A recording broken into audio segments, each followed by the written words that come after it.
Ayurveda Part 2. While the doshas, Pitta, Kapha, and Vata function primarily within the physical body, there are also subtle doshas which operate within the subtle body and which are connected to the physical body. The subtle doshas are called prana, which we've spoken about before. It means life force, and that is the subtle equivalent of Vata. So prana connects body, mind, and spirit. It animates the body and mind. It is our source of vitality.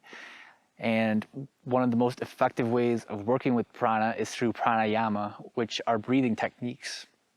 Tejas is the subtle equivalent of pitta. It is associated with mental digestion as well as with buddhi, which is the faculty of discernment.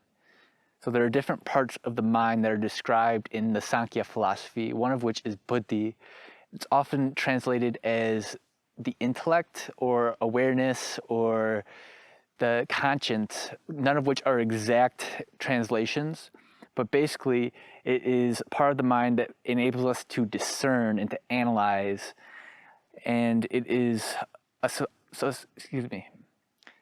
buddhi is associated with philosophy oftentimes because philosophers have to have this very developed capacity for discernment in order to think rationally about different things. And it is also a spiritual aspect of the mind insofar as it can be applied in jnana yoga, the yoga of self-knowledge, which we will be talking about in a later video, in order to discern the essence of one's own awareness from all of its limitations so that you can become immersed in universal consciousness through this sharpening of the faculty of discernment, buddhi. Tejas is also associated with articulation and language and with courage. So where pranayama is a very effective practice for working with prana, one of the most effective practices for working with tejas is mantra. And there are different sounds or words of power that can stimulate the inner fire. And these mantras, when they're repeated over and over, can act as a form of nourishment or food for the mental fire in the same way that physical food can nourish the physical body. Depending on which mantra you're using, they have different resonances. So some mantras are especially fiery, but then if you are trying to limit the amount of pitta and fieriness in your system, then it can be helpful to use other kinds of mantras which may be more soothing or calming. The subtle equivalent of kapha is called ojas, which is the exact same substance as bindu, which I discussed in the video on hatha yoga, which is the subtle correspondent to ejaculate fluid in both men and women. It is associated with mental endurance, stability, emotional balance, and a capacity for love. So ojas is something that is important to cultivate and build up in order to experience greater states of unity and connection and balanced emotional states. It's associated with hormones. So of the three subtle doshas, ojas is the most physical and can be cultivated most through certain kinds of foods, which the body then refines into ojas. These are generally natural sweet foods like ghee, coconut, black sesame seeds, and almonds. And there are a lot of other ones as well. But these provide the subtle substances to the body that can be processed into ojas over time. And it's also associated with bhakti yoga because bhakti yoga is the yoga of love and devotion. So through cultivating these emotional states of love and devotion to some form of divinity, we can also cultivate our ojas.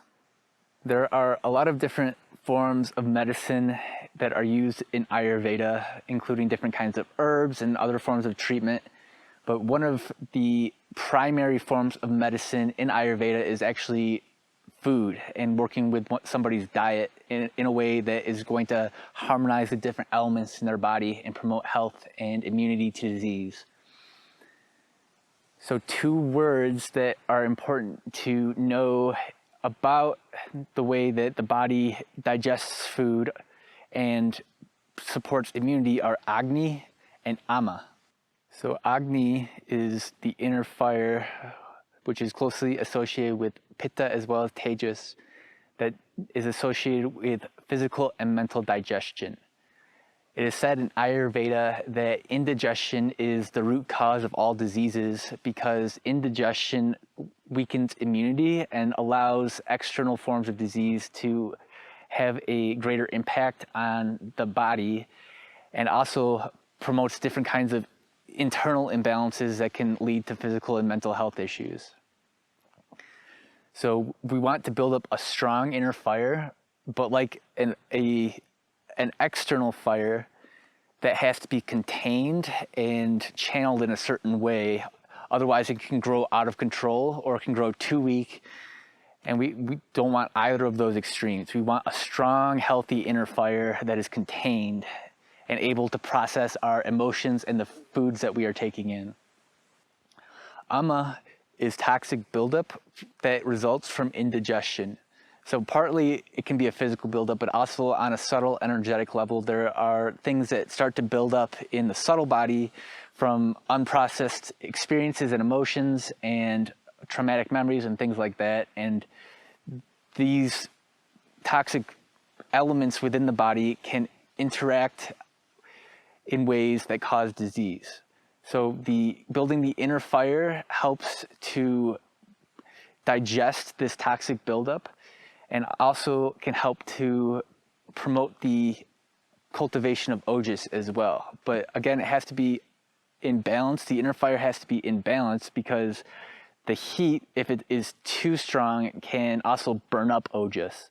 So it is a very subtle process of cultivating balance within the body, the subtle body, and the spirit, and uniting these together. One of the ways that Āyurveda describes food and explains how food can be used as medicine is via the 6 tastes. The 6 tastes are sweet, sour, bitter, pungent, salty, and astringent. And each of these tastes are associated with different elemental qualities that are listed in a table. And depending on somebody's dosha or constitution, as well as any imbalances that they may have in their constitution, they can choose to emphasize certain tastes in their diet in order to help to balance the elements. A well-balanced meal ideally should have all 6 tastes, and there are different examples of the foods that can be associated with these different tastes in the table. So even though really refined sugary foods are sweet, that does not necessarily mean that they're sweet in the Ayurvedic sense, because the taste on the tongue is not necessarily the same as the taste in terms of the way it impacts one's mind and body. So processed sugars and things like that can taste very sweet, but then when it gets digested, it actually has a very heating effect and agitating effect that is basically the opposite of the way that more natural sugars like honey or fruit sugars can impact the body. The pungent taste is roughly synonymous with spicy, but then there are things that we might not necessarily think of as spicy that are pungent, like garlic. And astringent is an unusual word. It kind of means that the taste of the food makes your mouth pucker. So things like pomegranates are astringent, and that's listed in the table as well. When we are choosing which foods to eat in order to maximize our physical and spiritual health, they should be foods that carry a lot of prana, a lot of life force. So ideally, they should be relatively fresh foods for the most part. not artificial or processed, because artificial and processed foods generally strip all of the prana out of the food. So if you eat processed foods once in a while, it's not a huge issue, but if that's your primary source of nourishment, then you are not getting the same kind of prana that you would from fresh foods. When we are cooking our food, it is important to be mindful of the vibrations that we are giving off while we're cooking, because the food tends to pick up and absorb subtle vibrations, especially when it's being heated up. So there are certain things like emotions or thoughts or worries or what have you that may be coming up while we're cooking that can then leave a subtle impression on the food. Or if we're eating food that somebody else cooked while they're in a really distressed state, then that energy can impact the way that the food nourishes us. So when we're cooking food, or if we're eating food that is cooked by another person, the emotions of the person that is cooking it while they're cooking can leave a subtle trace on the energy of the food.